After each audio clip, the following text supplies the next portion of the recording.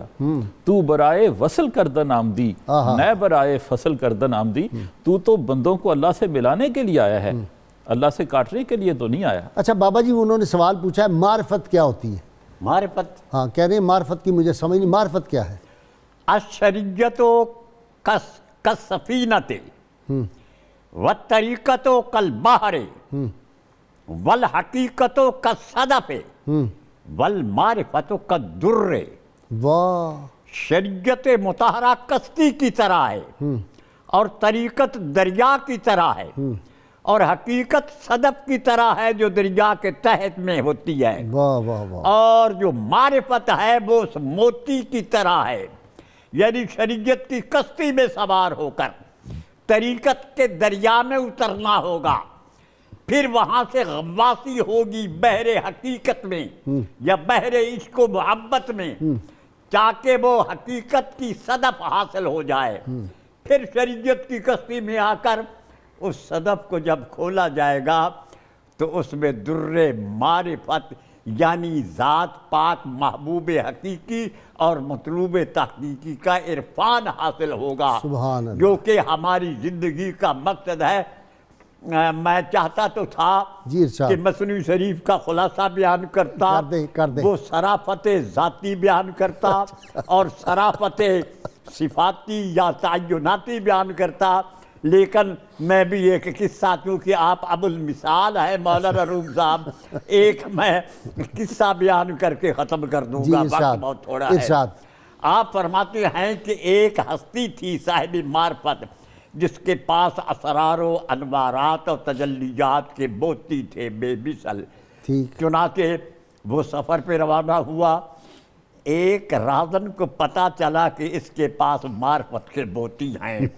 رات کو جب یہ میں اس کو اچھلوں گا، مختصر ہے کہ پہلی رات وہ تو سو گئے، کیونکہ نوم العالم عبادت و نفسہ تسبیح، عالم اور عارف کا سونا بھی عبادت ہے، اور اس کا ہر سانس تسبیح ہے۔ کسی کا خیال ہو یا نہ ہو، یہ تو ذکر ہو ہی رہا ہے۔ سبحان اللہ۔ بہر کیف پہلی رات وہ اس نے اس کی جیبوں کو فرولا، زہد و تقویٰ کو اپنایا، صفا مروا پہ دوڑا، مختصر ہے کہ وہ موتیوں کی ڈبی نہ ملی۔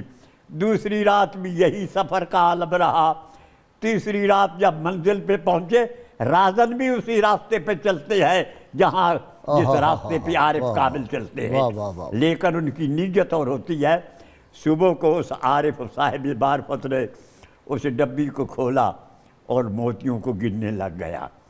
رازن سے نہ کہا گیا، اس نے سچی بات کی کہ مہربانی کر کے مجھے یہ فرما دیں یہ ہے کہاں، رکھا کہاں ہے؟ رکھتے آپ کہاں تھے؟ میں تو تلاش لیتا تھا، میں ساری رات تلاش کرتا، ساری رات بیدار رہتا، تہجد پڑھتا، یہ کرتا وہ کرتا۔ مجھے یہ مہربانی کر کے فرما دے کہ وہ موتیوں کی معرفت کی، حقائق کی، معارف کی، اسرارات اور خدا تعالیٰ کی ذات کے قرب کی جو موتی ہے وہ آپ رکھتے کیا تھے؟ تو آپ نے فرمایا اللہ کے بندے، میں تجھے واضح کر کے بتاتا ہوں، میں سنبھال کر وہ موتیوں کی بتی تیرے دل میں، ڈبی تیرے دل میں رکھ دیتا تھا۔ تو ساری رات مجھے ٹٹولتا رہتا تھا اور اپنے اندر ہی ذات دیکھتا۔ کی طرف۔ من عرف نفسہ فقد عرف ربہ۔ وچے بیڑے کی دل دریا سمندروں ڈونگے تے کون دلا دیا جانے ہوں، وچے بیڑے وچے جیڑے وچے بج مہانے ہوں، 14 طبق دلے دے اندر تمبو وانگو تانے ہوں، جو دلدا ہے محرم باہو سو جو رب سے آنے ہوں۔ رومی صاحب فرماتے ہیں کہ دل کیا ہے؟ فرماتے ہیں دل پیر کامل کا مکھڑا ہے، پیر کامل کا چہرہ ہے، بلکہ آپ فرماتے ہیں شیخ کامل قبلہ کی طرح ہے۔ دور خواہ کتنا ہی کوئی ہو، تصور کر لے قبلے کا، خواہ ہزاروں میل کے فاصلے پر ہو، اگر قبلہ کی طرف منہ کر لے تو اس کو وہی بھی فیض مل جاتا ہے۔ یعنی شیخ کامل کا تصور ہی کرے۔ اور شیخ کامل کون ہے؟ بلکہ حضور اکرم صلی اللہ علیہ وسلم کے متعلق فرماتے ہیں ما رمیتا اذ رمیتا احمد بدست دیدنے او دیدنے خالق شدست۔ اللہ نے فرمایا ما رمیتا، یہ مستحق آپ نے نہیں پھینکی، پہلے نفی ہے۔ اذ رمیتا جو مستحق آپ نے پھینکی، ولیکن اللہ رما، یہ تو اللہ نے پھینکی ہے۔ بلکہ صحابہ کرام کو خدا تعالیٰ نے ارشاد فرمایا، جو اصحاب بدر تھے کامیاب ہو کر آئے، اللہ نے فرمایا لا تقتلوہم ولیکن اللہ قتلہم، تم نے ان کا آپ لوگوں کو قتل نہیں کیا لیکن ان کو اللہ نے قتل کیا ہے۔ اللہم صلی علی سیدنا و مولانا محمد وعلی سیدنا علی و سیدتنا فاطمہ و سیدتنا زینب و سیدنا حسن و سیدنا حسین وعلی آلہ و صحبہ و بارک وسلم۔ اللہم صلی علی سیدنا و مولانا محمد وعلی سیدنا علی و سیدتنا فاطمہ و سیدتنا زینب و سیدنا حسن و سیدنا حسین وعلی آلہ و صحبہ و بارک وسلم۔ میں ذرا ڈاکٹر صاحب کی طرف آؤں جی۔ اچھا غازی صاحب، جب بندہ اعمال صالح اور تقوی اور علم کے تمام خزانوں کو اکٹھا کر کے مرشد کامل کی رہنمائی کے تحت چلتا ہے تو مولانا روم رحمۃ اللہ علیہ کہتے ہیں کہ اس پر عشق کا راز کھلتا ہے۔ اس کائنات کی ابتدا بھی عشق ہے، اور اس کی وہ دلیل دیتا ہے کنتو کنزن مخفیًا فاحببت ان اعرفا۔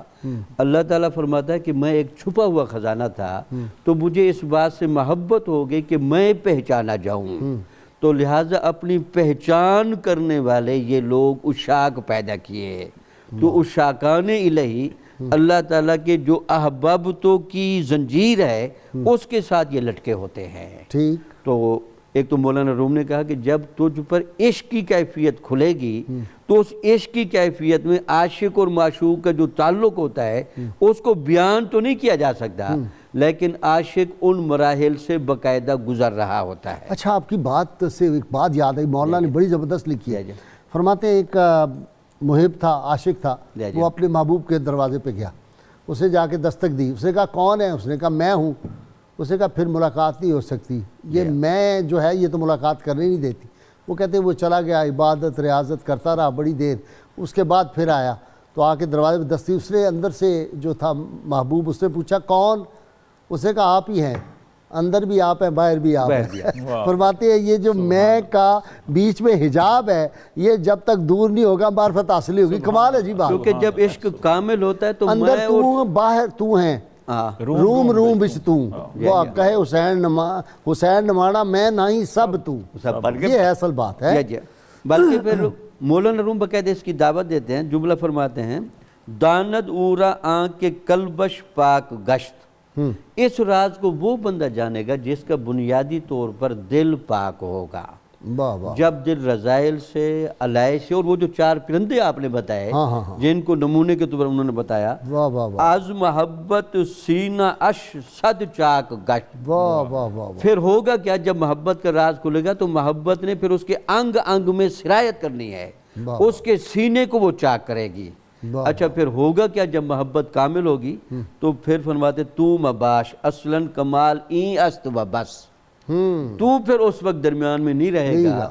سب سے بڑا کمال یہی ہوگا رو درو گم شو وصال این است و بس. تیرے اندر یہ جذبہ ہوگا کہ میرے یہ وصال تام کی کیفیت چلتی رہے. تو یہ جو آپ شروع میں کہہ رہے تھے نا تعلق فی اللہ، یعنی صوفی تعلق جب چلتا ہے کچھ. ایک بزرگ تھے مجھے یاد آتا ہے جی، یہ جو ہے نا ننکانہ صاحب کے پاس کوئی گاؤں ہے، ہمارے ایک دوست ہے میاں اشرف صاحب، بڑے زبردست آدمی، وہ مجھے ایک دفعہ لے گئے تھے اور عجیب الرحمان وہاں نظام الدین ایک بزرگ تھے مجذوب، وہ ان کے عرس پہ لے گئے تھے. ان کی باتیں میں نے عجیب سنی. انہوں نے کبھی نہیں کہا کہ مجھے پیاس لگی ہے، کہہ رہے تھے اس کو پیاس لگی ہے. کھانے کے وقت کہتے تھے اس کو کھانا لگا ہے. اور طے لرز حاصل تھا یہاں سے بہاولپور سائیکل لے کے وہ نکلتے تھے اور کہتے تھے میں بہاولپور جا رہا ہوں، تو 2 منٹ بعد لوگ دیتے تھے وہ بہاولپور پہنچے ہوتے تھے. اور وہ کہتے تھے ان کو بھوک لگی ہے، یعنی مجھے نہیں، ان کو پیاس لگی ہے، انہوں نے کہیں جانا ہے. تو وہ اسی طرح خود میں کا لفظ ساری زندگی انہوں نے استعمال نہیں کیا. تو اللہ تعالیٰ نے ان کو یہ مقام دیا ہوا تھا. جی غازی صاحب، وہ جو بنیادی طور پر سوال ہوتا ہے معرفت شروع کہاں سے ہوتی ہے؟ جب ایک بندہ اعمال صالحہ اور عقیدہ صحیح، آج کل جو سب سے بڑا مرض چل رہا ہے نا وہ صحت عقیدہ لوگ چھوڑتے جا رہے ہیں. اعمال پہ سارا دار و مدار، اعمال کا فائدہ تب ہوگا جب عقیدہ صحیح ہوگا. عشق پر اعمال کی بنیاد پر اعمال کی بنیاد پر. اقبال نے کیا کہا جی؟ عقل کو تنقید سے فرصت نہیں، عشق پر اعمال کی بنیاد رکھ. بندے کا ذات باری تعالیٰ سے کیا تعلق ہے؟ مولانا روم اس کی چھوٹی سی بڑی عمدہ مثال دیتے ہیں. 1 منٹ ہے میرے پاس. کہتے ہیں کہ حضرت موسیٰ علیہ السلام اللہ سے ہم کلام ہونے کے لیے کوہ طور پر گئے نا، تو اللہ تعالیٰ نے آگے سے ڈانٹ پلا دی. فرمایا کہ میں نے تجھ پر بڑے انعامات کیے ہیں، تجھے سمندر میں ڈوبنے سے بچایا، تجھے بنی اسرائیل کے ظلم سے نجات دی، تجھے ید بیضا کا معجزہ دیا، اور میں بیمار پڑا تم میرا پتہ لینے نہیں آئے. بالکل صحیح ہے. تو حضرت موسیٰ نے عرض کیا یا اللہ تو تو پاک ہے ان چیزوں سے، تو کہاں بیمار پڑتا ہے؟ تو فرمایا تیرے قرب میں، تیرے پڑوس میں، تیرے محلے میں میرا فلاں نیک اور مقبول بندہ جو بیمار پڑا تھا نا، اس کی بیماری میری بیماری. یہ حدیث پاک میں بھی ہے. اللہ قیامت کے روز کہے گا میں بیمار تھا تو نے میری تیمار ڈالنے کی، میں پیاسا تھا تو نے پانی پلایا، میں بھوکا تھا کھانا نہیں کھلایا. اور وہ ساری تفصیل. آپ کا بہت شکریہ ڈاکٹر صاحب. پیر صاحب آپ کا بہت شکریہ. ڈاکٹر جامی آپ کا بھی. کتاب الشفا سے نسخے کا وقت ہو گیا. دانت درد کا علاج. اگر کسی شخص کو دانت یا داڑھ میں درد ہو تو سورۃ الانعام کی آیت نمبر 67 کاغذ پر لکھ کر درد والی جگہ پر رکھیں، انشاءاللہ درد ختم ہوگا. شرط یہ ہے کم از کم 11 مرتبہ کوئی بھی درود پاک جو آپ کو آتا ہو وہ ضرور پڑھیں۔ حضرت مولانا جلال الدین رومی مولانا روم رحمۃ اللہ علیہ فرماتے ہیں اگر تم بلندیوں کو چھونا چاہتے ہو تو اپنے دل میں انسانیت کے لیے نفرت کی بجائے محبت کو آباد کرو۔ اللہم صلی علی سیدنا و مولانا محمد وعلی سیدنا علی و سیدتنا فاطمہ و سیدتنا زینب و سیدنا حسن و سیدنا حسین وعلى آله وصحبه